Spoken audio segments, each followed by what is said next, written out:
لم تكن ليلة الخميس 26 رمضان 1446 موافق 2025 مجرد ليلة من ليالي الشهر الكريم، ولا مجرد إحياء لطقس ديني اعتاده المغاربة منذ قرون، بل تحولت لحظة إحياء ليلة القدر كما ظهر فيها الملك محمد السادس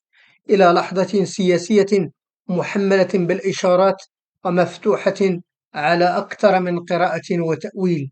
فبعدما جرى الإعلان رسميا عن تعذر إقامة الأنشطة الملكية المعتادة خلال شهر رمضان بسبب الوضع الصحي للملك عقب العملية الجراحية التي خضع لها على مستوى الكتف، جاء ظهوره في حفل ليلة القدر كمفاجأة للجمهور ومادة دسمة للتأويل والتفاعل عبر منصات التواصل الاجتماعي.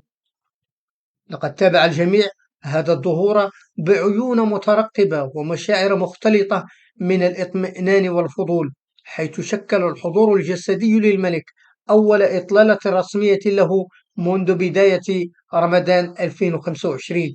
وهو ما يمكن قراءة دلالاته من خلال ما تداولته منصات التواصل الاجتماعي. اللافت في هذا الظهور أنه لم يكن مجرد إطلالة للملك وهو يتقدم صفوف المصلين، بل ميزته أيضا تلك الخلفية الرمزية لهذا المشهد، حيث لفت انتباه المتابعين وجود شخصيتين دينيتين غير رسميتين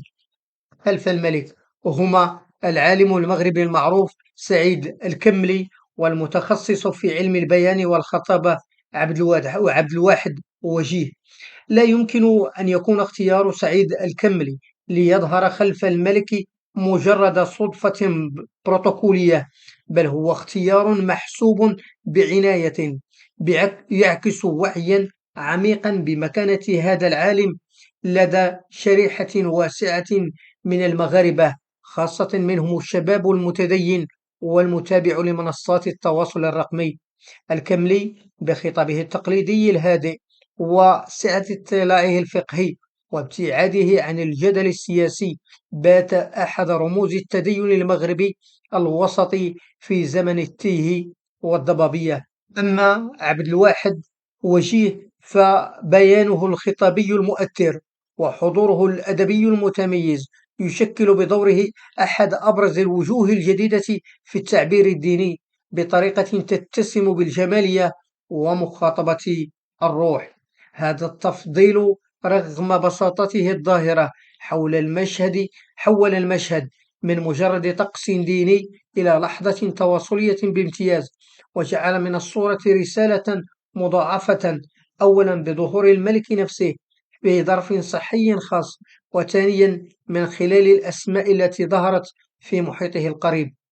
في سياق يحكمه بروتوكول ديني صارم تخضع فيه تفاصيل الحضور الملكي في المناسبات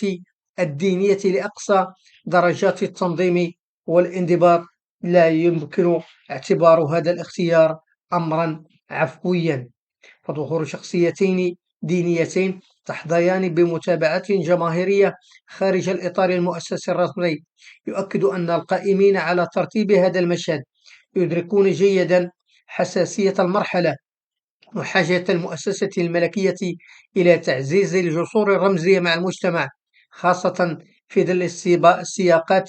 الوطنية والإقليمية المتحركة. قبل ما تخرجوا ما تنسوش تابوناو في لاشين يوتيوب وبارطاجيو الفيديو مع أصحابكم في مواقع التواصل الاجتماعي،